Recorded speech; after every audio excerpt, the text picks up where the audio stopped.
So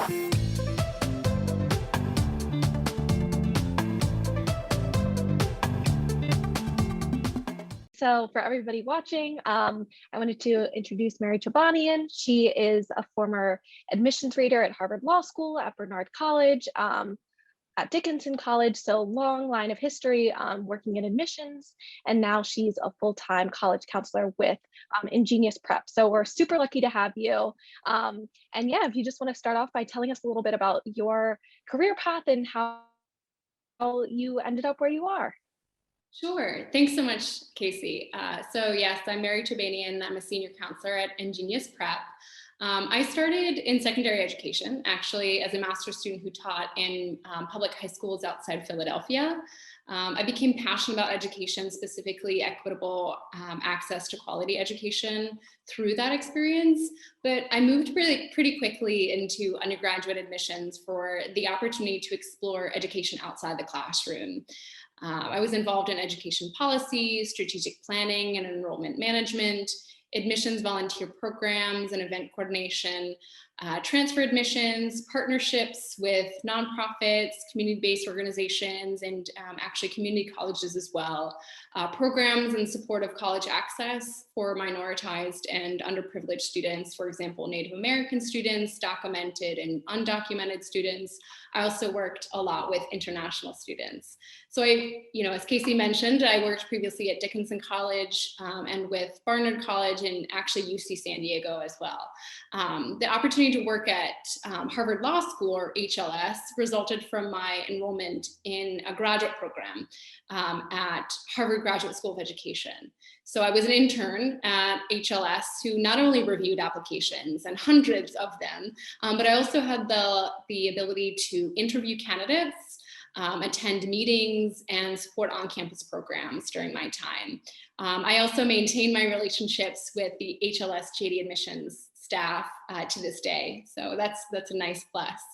But after my experience with secondary education and undergraduate admissions, law school admissions, alumni relations and fundraising, learning experience design, graduate level educational research, so I've been all over education, I actually elected to transfer permanently to the other side of the desk, where the relationships with students for me felt more fulfilling, since they're authentic and driven by student passion and perseverance. And aligning with Ingenious Prep's mission, I work to support student access and success by empowering students. And that's college, high school students, actually middle school students, high school students, and postgraduates preparing for graduate school, including law school.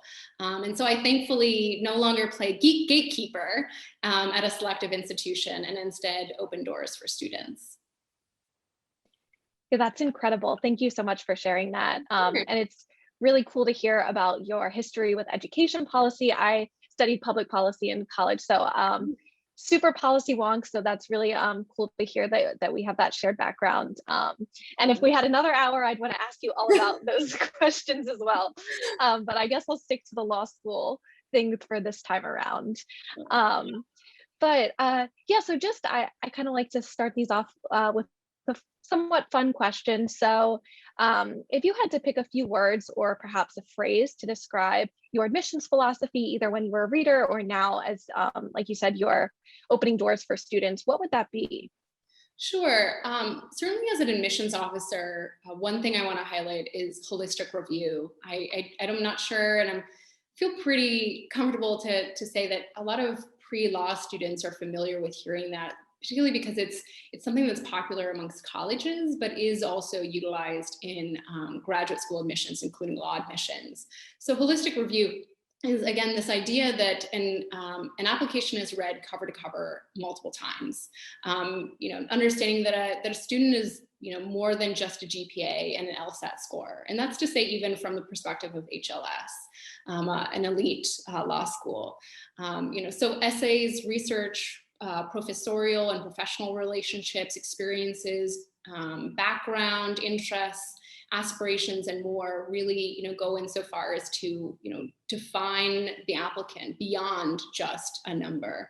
I also just want to mention as well, an additional phrase that I would say guides not only my admissions philosophy, but those of my colleagues oftentimes is educational access and student success. So, recognizing that every capable student deserves access to quality law education, including a spot at HLS. The questions being, can the student thrive on the HLS campus and succeed post-graduation? Can HLS effectively support this applicant? In other words, what does the student need to flourish and how can HLS support them? Yeah, that I think the holistic approach, and I know I'll ask you a few questions about how students can kind of approach that whole to make sure they're covering all different parts of that in their application. I'll ask you about that a little later, but that's definitely really important and great to hear that, it's not just your LSAT score, your GPA, it's all of these things combined and really trying to create that right fit. So thank you for sharing that. And kind of going off of that, I know from your bio and kind of the work that you've done, something that you seem very dedicated to and passionate about is equity in education. And I know in 2020 and 2021 with the social uprisings, with the police brutality, lots of things coming to the surface that have been systemic inequities for a long time. So I just wanted to ask you, what role do you think law school admissions plays in addressing these racial inequities, socioeconomic inequities in the US? Right. It's a difficult question to answer. And obviously, of course, an extremely important one, very relevant, but even beyond what's been happening and everything, this is a subject that goes beyond just, the recent events, of course.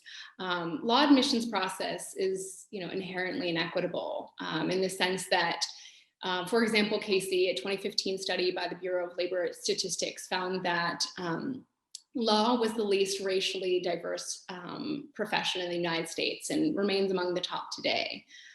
Additionally, in 2020, just last year, the American Bar Association reported that 86% of all lawyers in the US were non-Hispanic whites, Black lawyers making up only 5% of all lawyers in the United States. So we definitely have an issue for sure, but it goes beyond just admissions, just getting into the school. Part of it is the cost of effective test preparation for the LSAT, and even for some law schools, GREs as well. That those that accept them, I know HLS does.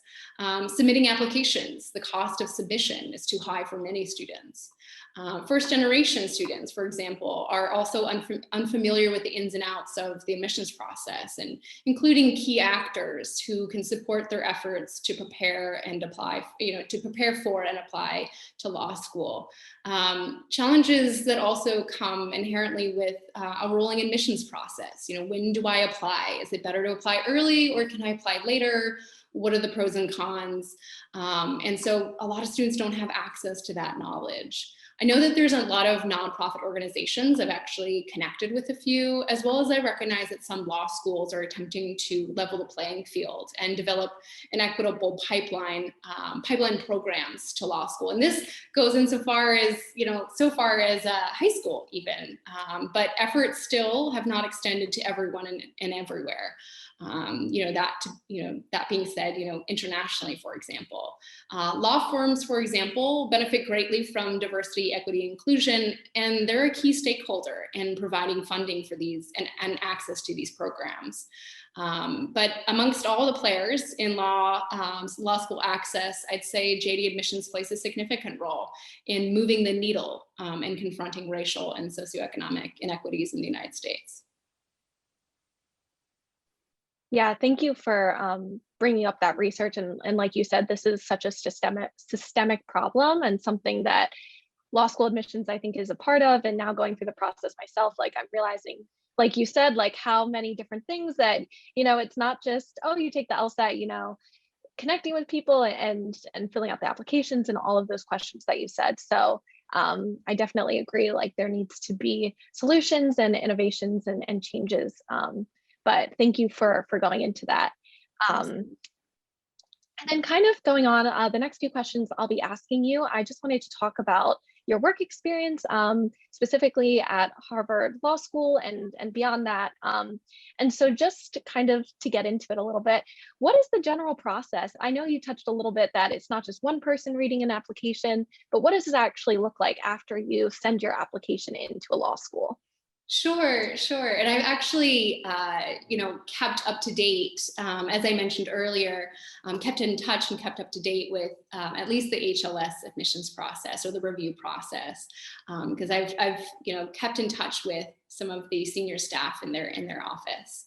So I know that this is not outdated, if you will. But for example, Harvard Law School's JD admissions team takes a very traditional approach to reviewing applications. Review takes quite a long time since applications are read holistically, as I mentioned previously, but they're read cover to cover multiple times. Each application submitted to HLS is reviewed at least twice before a decision is confirmed. And admissions officers will often conduct first reads of applications, recommend decisions, and then send them along to admissions officers conducting second reads. From there, additional reviews may take place as needed, in the case that questions are brought up or flags are made, etc. But following second reads, the interview selection committee, so admissions officers, a committee of admissions officers will review applications recommended for admission and extend invitations to applicants for interviews. So there are some schools that offer interviews to everyone. There are some that don't offer interviews, but only to a select group or might be random. In this case, HLS has a very systematic approach and methodical approach to their interview process. So that's saying on this side of the desk, when I have a student who's applied to HLS who gets an interview invitation, I can let them know that that's a really great opportunity for them. If interviews are successful, then Harvard Law School faculty will actually step in and review the selection of applications and offer their feedback to the final group or on the final group of applications recommended for admission. Finally, the admissions committee comes together and they review as a full committee.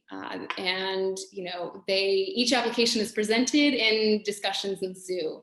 And I know that HLS also has different decision release days. So it is kind of an ongoing rolling process, but that's the general approach that they take. Additionally, it's very thorough. The application review process is very intensive and it involves a lot of different players, not just inside the admissions office, but certainly outside as well. And there are plenty of checks and balances in the process as well to ensure that no mistakes are made. Yeah, thank you for explaining that process. I think, a lot of people, I've heard a lot of things about, what are the timelines of these things? Should I be worried? Or it often seems like you submit your application and then it goes into a black box. So just like understanding that process a little more, I'm sure will be really helpful for a lot of prospective students. And then kind of going off of that, I'm curious to know, when you were reading applications or even now, what have been some applications that really stood out to you? Or more generally, what makes an application stand out to you? Sure. Responding to the latter part of that question, kind of the broad aspects, I can provide some little examples of some outstanding applications, but I think taking that step back is really important too. I don't want students comparing themselves to previous applicants, also because the examples I chose also, not all of them were admitted, not all of them enrolled, etc. But one piece being authenticity. That's really important. So this strong sense of self and understanding of, an applicant's strong sense of self and an understanding of who they are is really, really important. That they're pursuing activities and opportunities that connect closely to their passions and their values. Most applicants that actually really stood out to me were not law fanatics. They weren't kind of sitting amongst the dusty tomes, studying law all of their life. There was one who really fascinated me, who actually has a background in theology and had previously attended divinity school. So their kind of philosophical perspective in their personal statement really, drew me in, and I was intellectually really engaged in their writing. Another was an international applicant who actually had served in their country's military. out of obligation. And they wrote about how, their experience completely changed their perspective on domestic social issues. So that was really, fascinating as well, especially because, being a domestic reader, being someone from the United States, it was really fascinating to read through a very different foreign lens.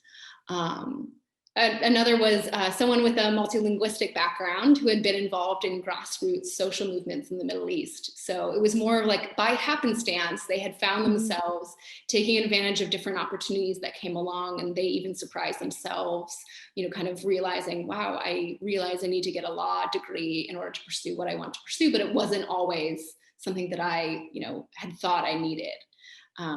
Another aspect I would highlight is, that element of passion. I think I've kind of highlighted it already, but to emphasize it, I'd say, being able to identify a cause, a topic, an academic subject, an activity, something that that the applicant, that they are enamored with and has driven them to pursue a law degree.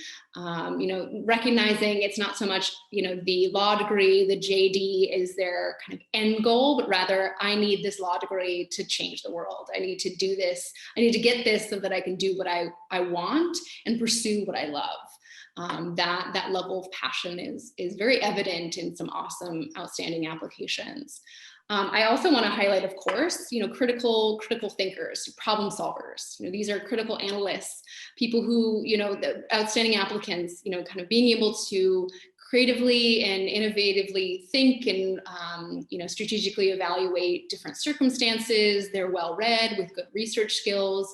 I can certainly tell you that HLS really looks for those types of skills. But in addition, those types of applications that actually force me to think, almost to slow down in my reading, make me think twice about the applicant.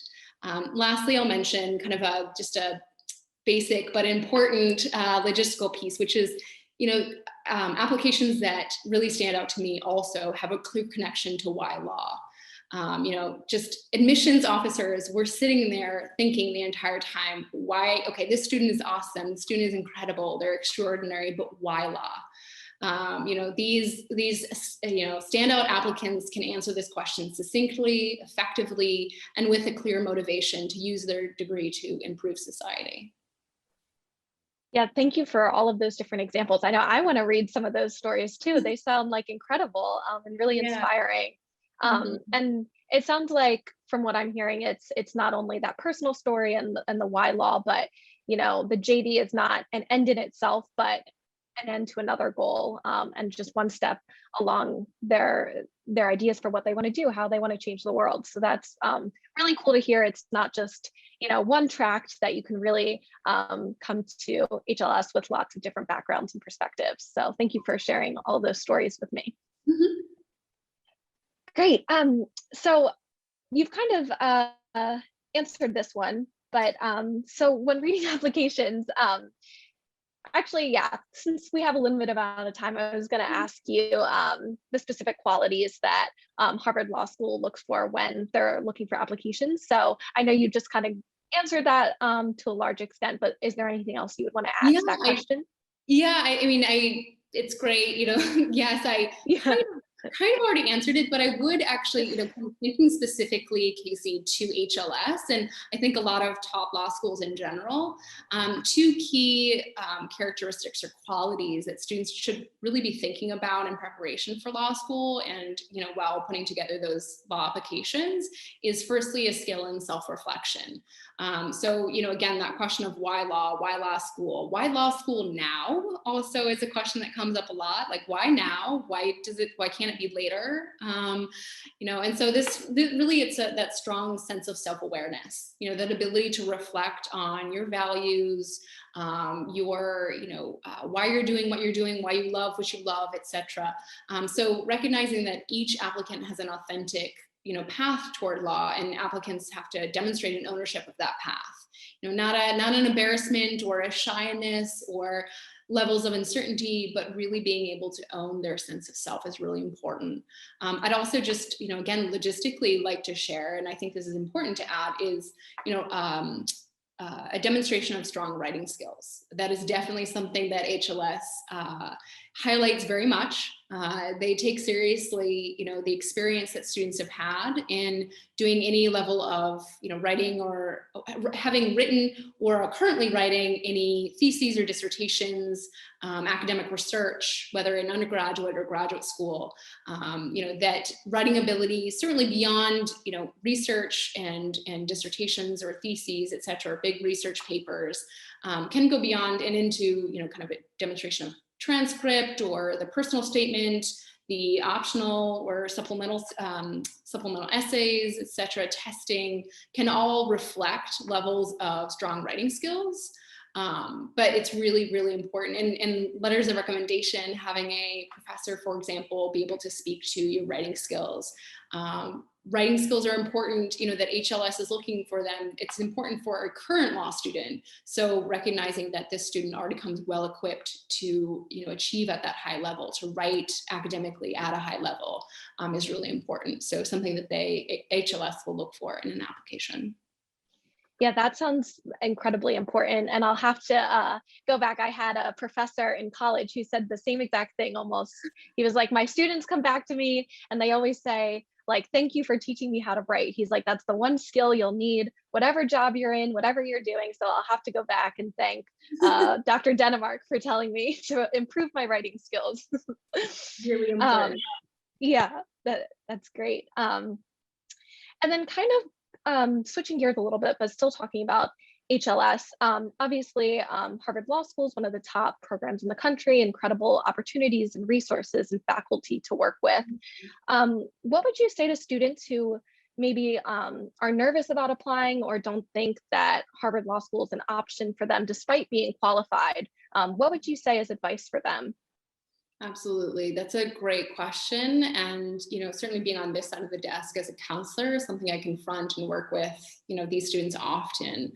And I can relate to it personally, to the sentiment, because my decision to apply to a top education school in the United States, I hadn't initially, I shied away from applying to elite schools until finally I had enough kind of gall to do it for graduate school. And that included Harvard and Penn, for example. So I can relate to it in some circumstance. But the biggest thing here, Casey, of course, is, you never, the thing is, you never know unless you try, right? And I'm a huge fan of cliches, but it's, that's really important to remind yourself that you can't be rejected if you never apply. You can't be admitted if you never apply. You won't know the answer to that.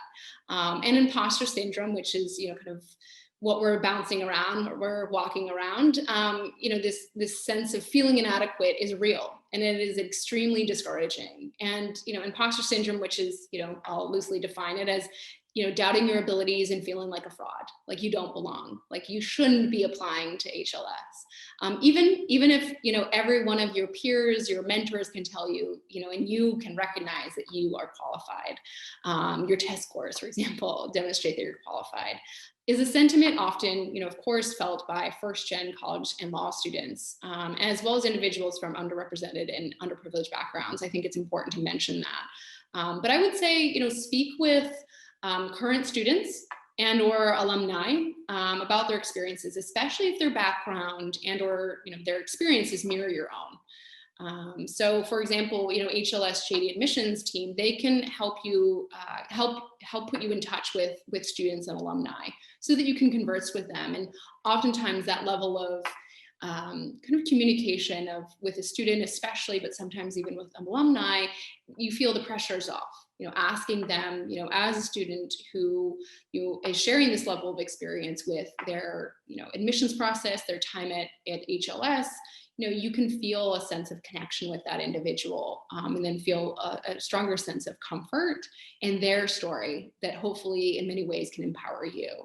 I also can just simply attest to the fact that the HLS admissions team is absolutely wonderful. So I would encourage students who are looking at HLS to really reach out to them. They're absolutely phenomenal.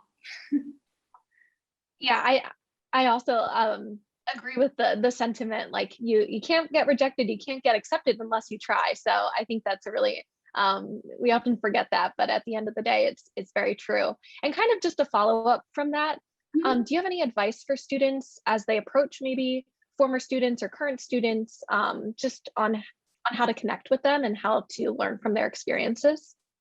Sure. I mean, part of it is the easiest approach is, recognizing whether or not the admissions office actually, or, again, this doesn't have to be specific to HLS, but whether the law admissions office already has student ambassadors or has alumni that they can recommend. That kind of that level of connection with the admissions office lets you know that this is going to be an alum or a student that feels comfortable sharing their story, feels comfortable having a conversation with a prospective student. We'll give you the time, for example.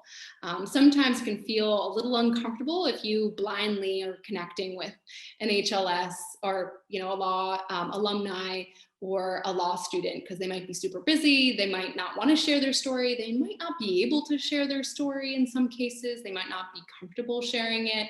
But in the case that there is a connection with the admissions office, or that the admissions office can recommend someone, or again, it might be a friend or even a friend of a friend. I've had that case, working on as a counselor, where I've had students reach out, friend of a friend or parent of a friend, kind of connection. Those types of, kind of informal relationships can make the anxiety and the stress that can come with, oh gosh, this is someone who, is in this law school that I want to go to. Are they going to report back to admissions? Is this going to go on my file, etc. Making sure that you can have a genuine and authentic conversation with a current student or an alum, and doing that through, for example, through admissions can be good, as well as, any sort of informal connections can be comforting as well. Yeah. Thank you for sharing your own personal experiences, Mary. I appreciate that as well with your own educational journey. And I think I really seen that too, putting kind of a face to the process. It's not just, like we said, like you're not just sending your application off and it's not being read by computers or anything. Like, these are real people at the other line. And they have their own stories and experiences too. So I think that's really great advice. So thank you for sharing that. And then one other question before we kind of move on to some general law school admissions questions is, what advice would you give to students who may not have gone to a top undergraduate program, or may have maybe some unconventional experiences, or may have, for example, had to work and didn't have the opportunity to do internships? What would you say to those students as they apply to top law programs? Right.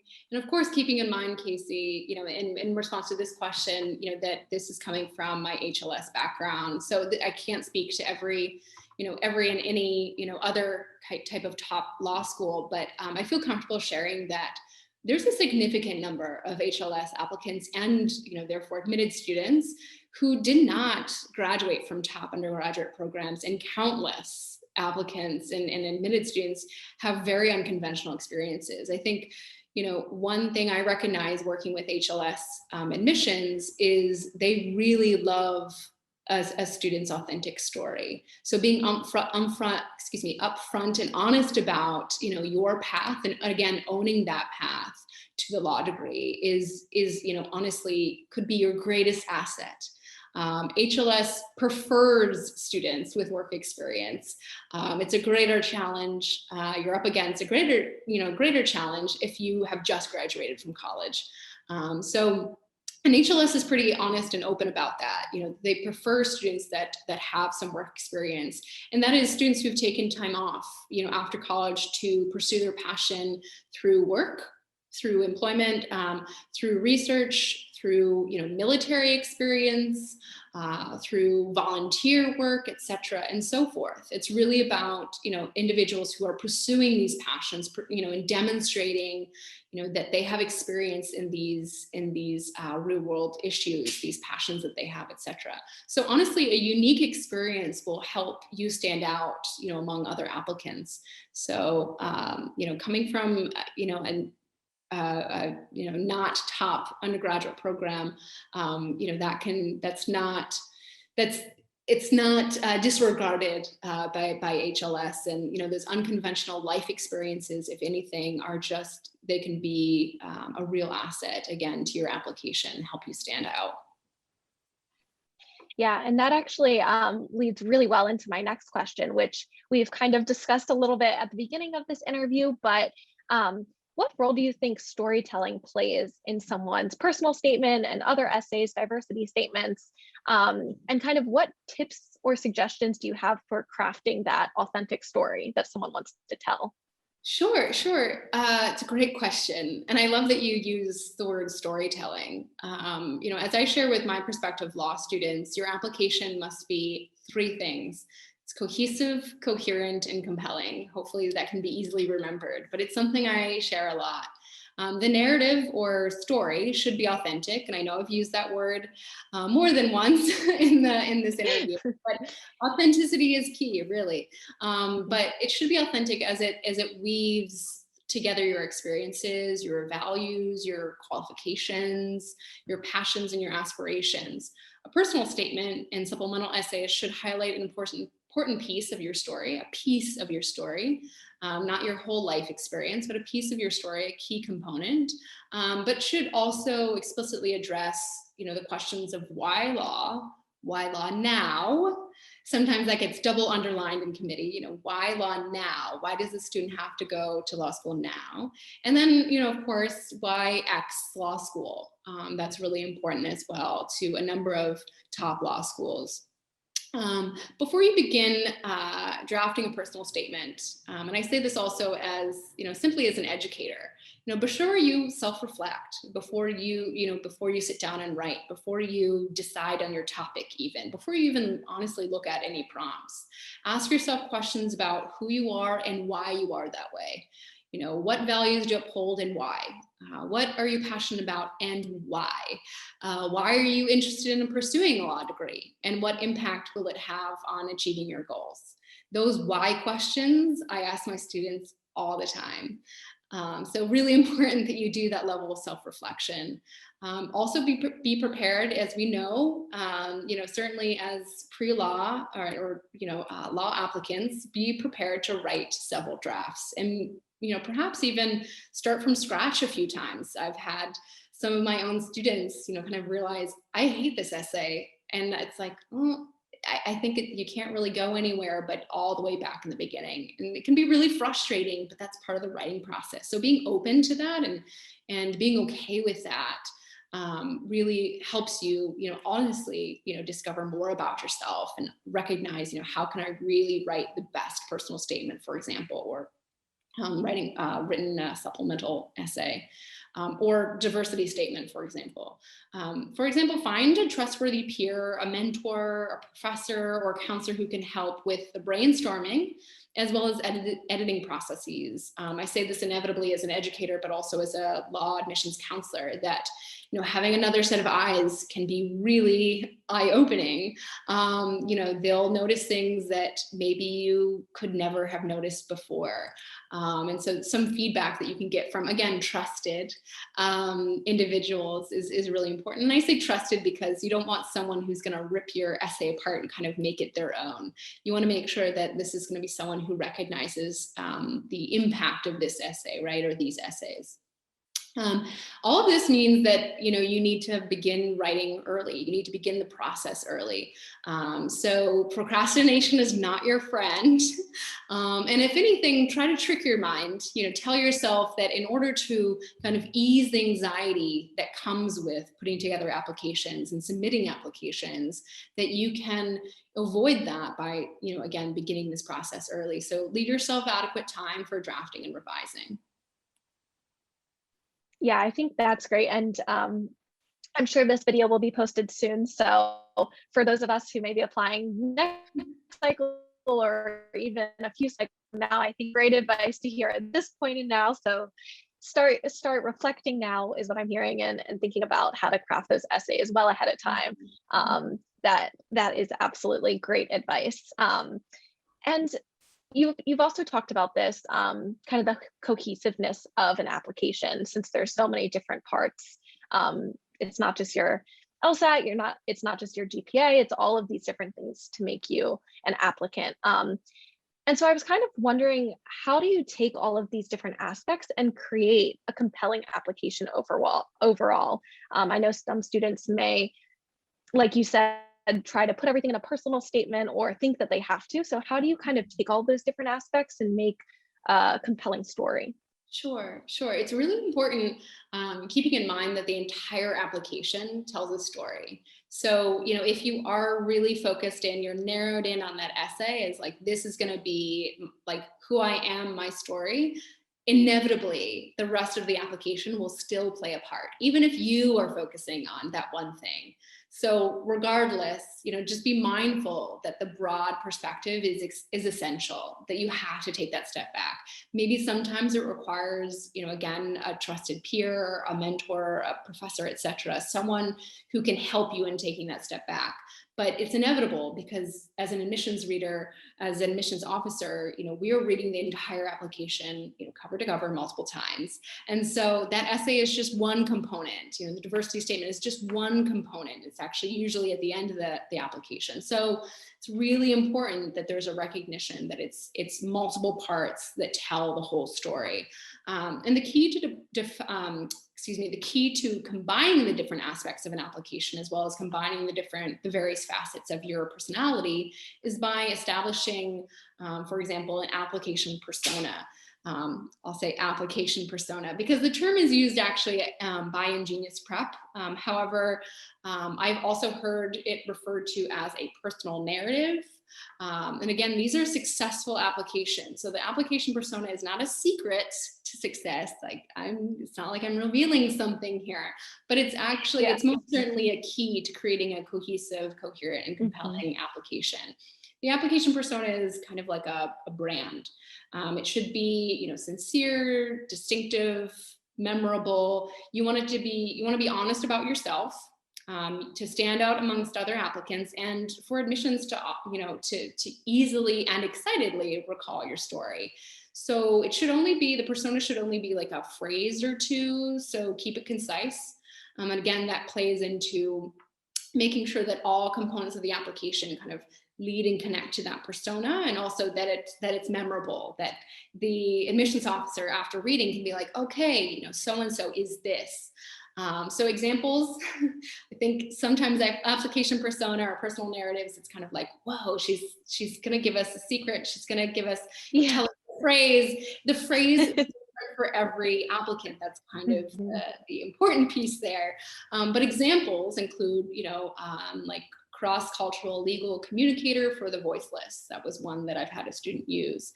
Environmental warrior, hoping to change hearts, minds, and policies through legal methods. So again, it's a combination. It's something that kind of highlights different facets of who you are and can help you. It's not something that you say outright in an essay, but can help you as the applicant make those connections between all those disparate aspects of the application and all those connections amongst those various facets of your personality. Yeah, thank you so much for saying that, Mary, because even as you said that, I was starting to understand how the different parts could kind of fit under that like theme or umbrella, if you will, and kind of just have that as a reminder, like, why am I doing this again? Oh, right, like this is who I am, this is why I'm going. Right. So that makes a lot of sense.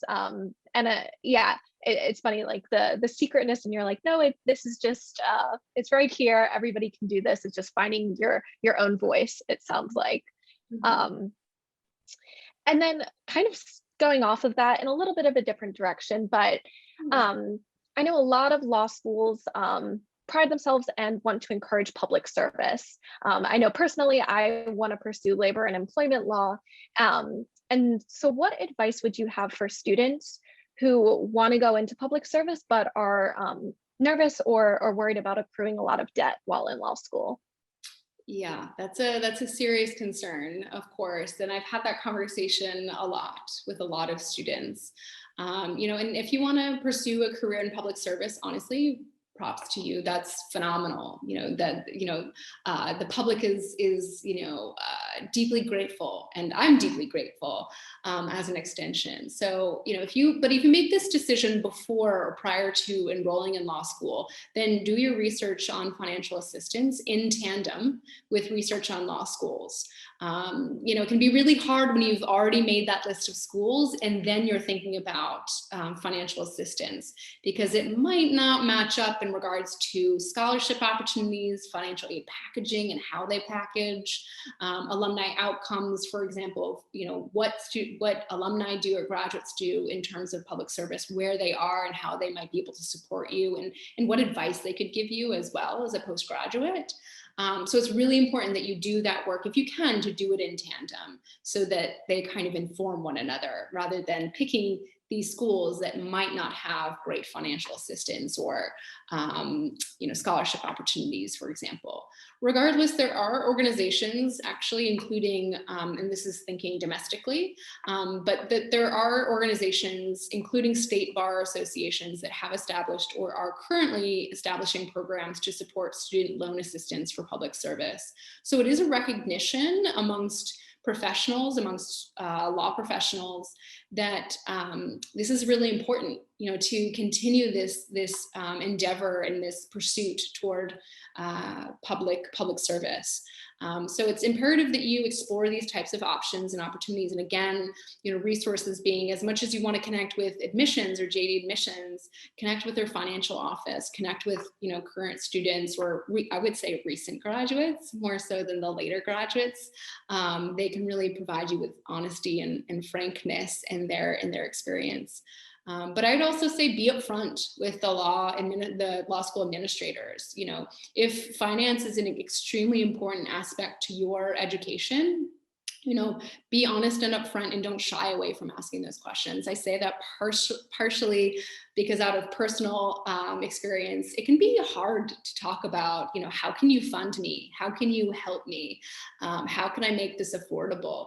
But recognizing that you're within every right to ask those questions, especially when they're challenging and they feel very personal, to advocate for yourself.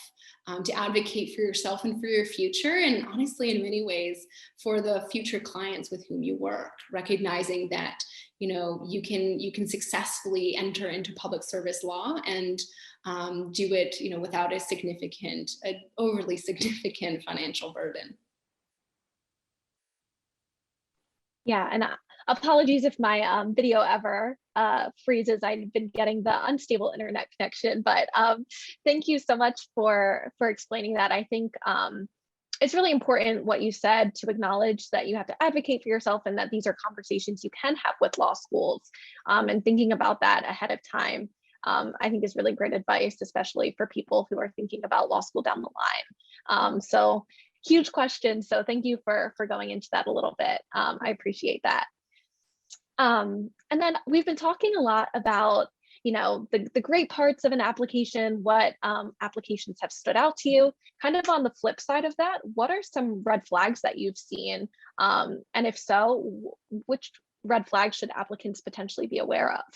Sure. So this one might sound a little obvious, but it's really important, especially, and again, from my own personal experience of counseling law students, but also being even on admissions, on the admission side, is just to watch your mistakes. So be sure to edit your essays and review your application. And I really say, really watch your application. I don't know, I can't tell you how many times I've seen misspellings.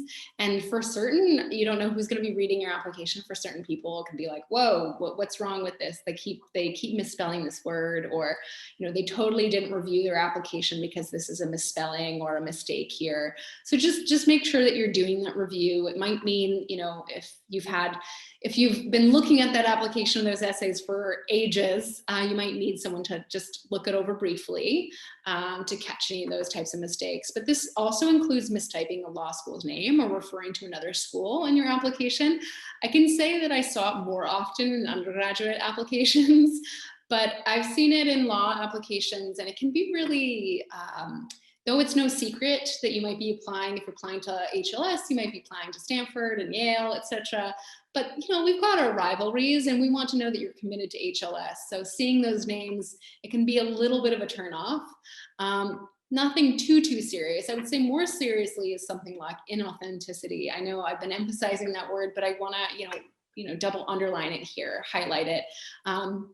Just to share, because admissions officers are clever and are generally experts in judging people's characters and capabilities. So if you write about pursuing a career in civil liberties law, for example, but have a resume that reflects experience exclusively in the corporate sector, the admissions committee, they might think that you're trying to tell them what they want to hear. But maybe, this is you're trying to be honest. You really do want to, pursue civil liberties law. So if that's the case, make sure that, in the case that you have limited experience in it, be sure to address it honestly. Be upfront about it, but address it honestly in your essay and or an addendum. And a recommender can even, speak to such a change of heart. But it's really important to be upfront about those things. The other is, honestly, and I've seen this a few times, is making excuses. So, or not addressing what is a pretty obvious gap or issue on an application. For example, if there's a noticeable drop in your academic performance, you have a gap in your education, whatever the situation might be, just be forthright. Unexpected things happen in our lives, many of which, are often outside of our control. So therefore, it's important that you address those gaps or concerns honestly in your application. If you think, oh, maybe they're not going to notice that, truth is we're going to notice it. And also, admissions officers are human. As you mentioned earlier, Casey, it's not a robot. It's not a computer reading these applications. Seriously, they're humans. So we also, can empathize with a lot of those challenges, and we're familiar with them as well. So. Yeah, absolutely. And I think what you said about addressing kind of the differences between what your resume says and your future applications, that's actually a question that I had that you addressed, which is, it seems to be just acknowledge that, maybe have someone else back that up with what your plans are for the future. So I think that's a really good piece of advice for someone to have. So thank you for sharing that, Mary. Absolutely. Great. So just to switch gears a little bit to talk about this year's cycle, and then potentially looking forward to next year's cycle for admissions. So I think a lot of people know that this year's cycle, there was a huge uptake in the volume of applications for law schools across the country. So I'm not sure what that's going to look like next year, but what advice would you have for students who are facing a more competitive landscape, either this year or for next year potentially? Sure. I think one thing that's really important to recognize also, Casey, is that, the students with whom we're speaking and who are going to, watch this, thankfully there was an admission cycle that's already happened, amid this pandemic, amid a really competitive cycle. So in that case, it's really important to be in touch with admissions officers at the schools on your list and get to know their application review processes. Especially during this complicated period, because they may have adopted new policies or have taken different or new perspectives that can help you put your best foot forward. I know in the case that, I've done a little research, especially on behalf of some of my current students, that, they're providing, frequently asked questions on, that are directed toward COVID, that are directed to this same question. So making sure that you can gather that information from those admissions offices to understand how they might be adjusting to this, even understanding what the, taking a look at some of the data of their admissions cycle last year and seeing kind of how competitive in the raw numbers, how competitive it really was. And maybe in many ways that could help inform some of the questions, in the conversations that you have with admissions officers at those schools. But it's really important to address those issues. And some of those, as you might know, that some of those, they can help address some of those questions that might be, I have some pass fail grades on my transcript. What does that mean? How is it going to be reviewed?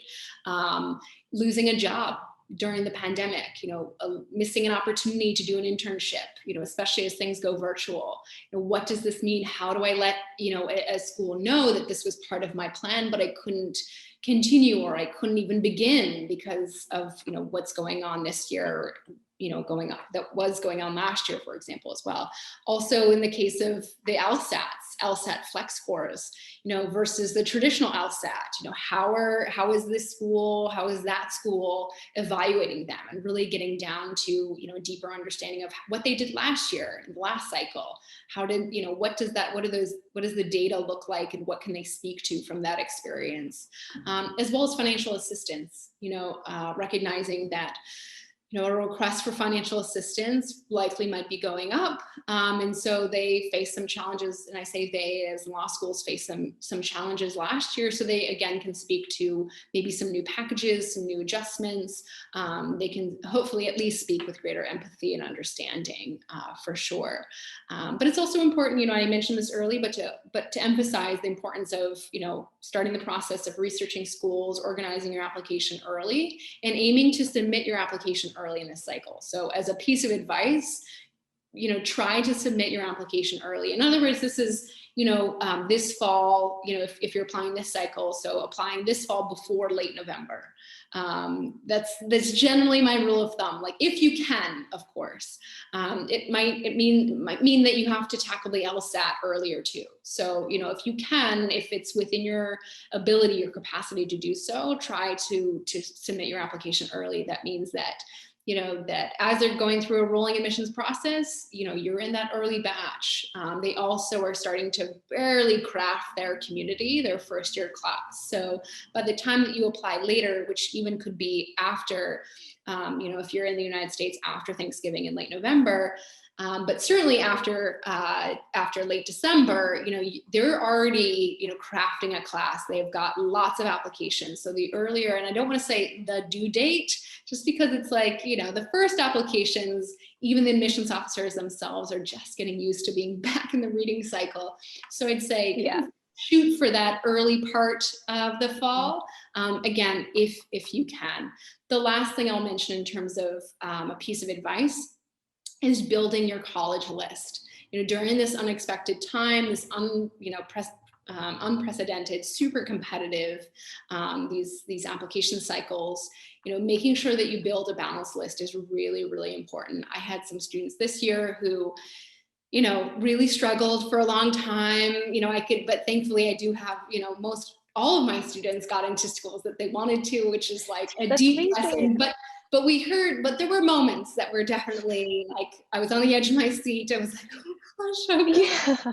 But in the end, it's like, we don't even know where that decision came from. And we're just like, let's not ask. Let's just say yes. Like, we don't want to just celebrate, how this happened, but let's just celebrate. Obviously they were qualified, but in terms of the competitive numbers, it can be really challenging and really anxiety ridden. So making sure that your list has, certainly, of course, those reach schools that you love, but also those target schools, as well as safety or what can be considered likely admits. So making sure that you have options and that you like all of them. It's one thing to build a balanced list and to hate all of your safety or likely schools. So really make sure, again, that you're building that list thoughtfully, that you're researching the schools and finding reason to love each one. It's really important. Absolutely. Yeah. And I feel like a key word that I'm hearing through you answering this question is flexibility with this cycle. So would you recommend, or how do you feel about students potentially pushing off a year for law school, or what do you think about students applying for an additional cycle or anything like that? What would you say to students? So taking off this year, having never applied previously, I would say totally fine. I'd say, just make sure, in that case of taking that year off and not applying, make sure that you make that year rich and full. There's a phrase that I used a lot in admissions, but it's just the general concept of making sure that it's a really enjoyable year. But at the same time, it is full of wonderful experiences and opportunities for you to continue that level of exploration, of achievement, of gaining some qualifications, important skills that can really speak to not only your self-reflection and understanding of yourself and the reason to pursue a law degree, a JD, but in addition to demonstrate, that you are a competitive applicant. So that's what I would recommend for a student who's thinking, I'm not gonna apply this year. Absolutely. Yeah. Thank you for sharing that, Mary. Mm-hmm.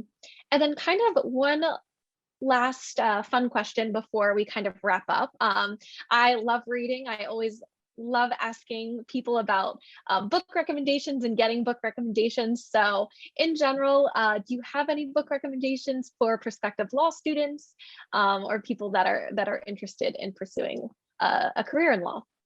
Yeah, for sure. So actually there are a lot of, I know that HLS has book recommendations because that was something that we talked about, and I heard admissions officers even speaking with prospective students about, yeah, we have a recommended book list, etc. And I'm sure a lot of schools have that as well.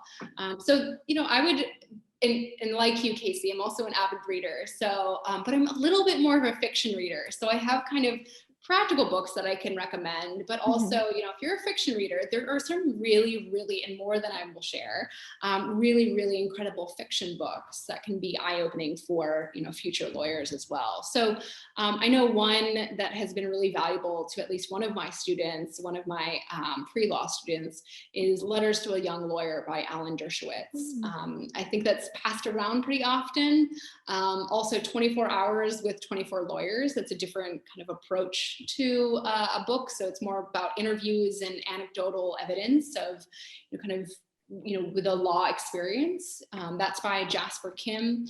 What can you do with a law degree? The idea that it's not just about, okay, I'm gonna get a JD and go be, a lawyer at a firm. That's what I have to do if I become a lawyer, but really being able to think creatively. What can you do with a law degree? You can do so many things. So I think in many ways, this book, for example, can kind of stretch that initial conception of what a law degree can do. And I think in many ways also can help you recognize, in my personal statement, in my desire to pursue a law degree, I can speak to the importance that it plays in, my love for human rights and my desire to return to, East Asia, to, engage in, grassroots nonprofit work, for example. So it starts to, that book, for example, is really great for students who are not quite sure, for individuals who are not quite sure what they want to do with a law degree, or they might have some ideas, but maybe want to stretch themselves and think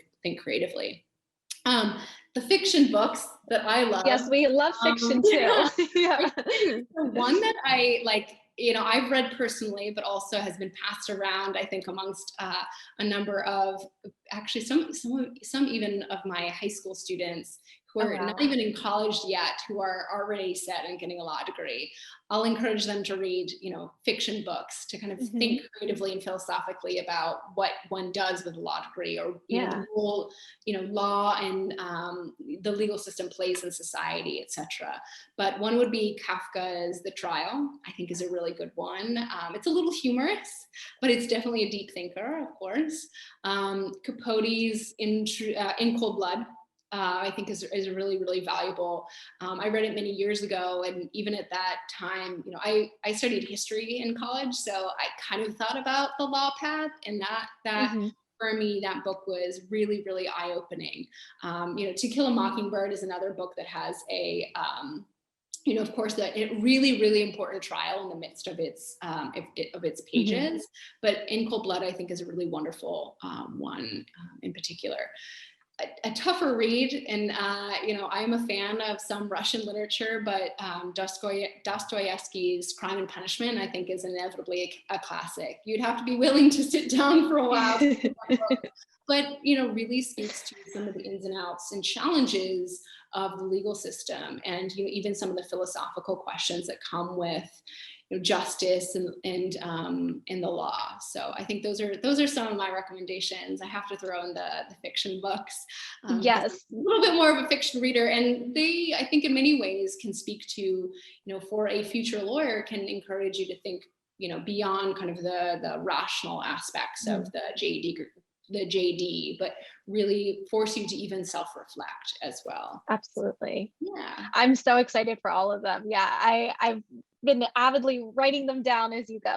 So I've read a few of them, but I'm thank you for the book recommendations. And I like nonfiction as well as fiction. So you got to mix it up. You gotta have both on your bookshelf. And I don't want to forget this one because I just read it. I just saw it recently. I haven't read it yet. But I want to mention it because I remember in the beginning of our conversation, we were talking about, of course, kind of the challenges of the current social environment. We were talking about policing, etc. But this actually, an HLS professor recommended this book, but Policing the Black Man by Angela Davis. So I know it's a little bit more of a specific focus, but it does, I think, in many ways, being able to use, this intersection of law, justice, race, ethnicity, socioeconomic inequity, etc., structural issues, structural corruption, for example, and being able to, even if you're not interested in racial issues, in social justice issues, but being able to look at that intersection of how our society operates and in dealing with, for example, law enforcement and the legal system, especially in this day and age, really important, but also I think can be extrapolated, and be applied to a lot of different types of issues, outside of that single topic. Yeah, that's, I think, so important. And just to be on a path of continual education, there's always so much to learn. So, and then have you read An American Marriage? Because I'm thinking like that might go along with your book list for fiction, perhaps. Yeah, I mean, so I haven't yet. I'm not just saying this, but it's actually on my list. I have a book club, and it's on my book club list as an example. And so it's one of those situations where when you're voting for a book, your vote only gets you so far. But An American Marriage, I would love to read. So, but since you're mentioning it, I'm more inspired for it to be my next book. But yeah, that's a great one to recommend as well. There's always too many books to read, not enough time. There's always, the list is always expanding. But if you can read that one, that was really eye-opening and it made me think a lot. So that one's great. But I know we're a little over time. So unless there's any last advice or tips you have for students, but I also want to be respectful of your time. And I'm so appreciative of your time too. This has been really great. So thank you so much. Yeah, of course. I mean, Casey, thank you so much. You've been such a wonderful interviewer. It's been great talking to you. The conversation has been wonderful. Honestly, I don't have any additional advice, outside of what I've said, but, this being a recording, if someone's kind of skipping through, they're looking for those, like just those sound bites that they want to grab, those little sound grabs. I'd say, some of those key components, especially in consideration of, this being so complicated, the last cycle and for cycles to come, the idea of submitting your application early is important. Making sure that you're looking at and analyzing just as much as you're looking at those schools, you're analyzing also financial aid packaging, and packaging meaning, how much are they offering in regards to loans? What are grant opportunities, or, in terms of packaging, are they giving you, free money in the sense of grants, scholarships, etc., or is it, recommendations for loans? So understanding, and I know there's a level of, financial fluency or at least proficiency in financial aid that's, that is required. So being able to have that conversation early and often is really important. And looking at even outside scholarships or additional scholarships that can make law school affordable. And then the last is really just being in touch with admissions officers, students, and alumni. Speaking as, a former admissions officer, like, hopefully I'm not that scary, but like, there are people behind the process. It is admissions is complicated. It forever has felt like, pulling back this veil, we're called gatekeepers, it can feel very mysterious, but I think the most important thing to keep in mind is that it's a human process. So it is systematic. There are scientific aspects to it, I will admit, but it is also an art. So, being able to have that conversation with admissions officers, meaning that they're going to be the ones reading your application. They're not only experts in this, but they're going to be, on that other side of the desk, on that other side of the ether. When you hit the submit button, it comes to them. So making sure that you feel, that you feel empowered enough to have those conversations with them and to be in touch with students and alumni can be really informative and really helpful. Those are all fantastic tips. I know I've learned so much from this conversation. I'm sure so many people have learned a lot as they watch this at home later on. So again, thank you so much, Mary. It's been a true pleasure. And I hope that you have a great night, because I think you're a little later there. Yeah, it's 10 o'clock here, but no matter, no issue. Yes, thank you so much, Casey. It was such a pleasure speaking with you, and I wish you the best in your, in your future, in your process. But of course, to any and every student listening who has access, I wish each one of you the best as well. So just believe in yourself. I think you got this. Thanks for tuning into the show. Please subscribe if you haven't done so already to be notified of new episodes as I release them. And feel free to reach out if you need anything at all as you move forward with your prep. I'm happy to help however I can. In the meantime, I'll wish you all the best and take care.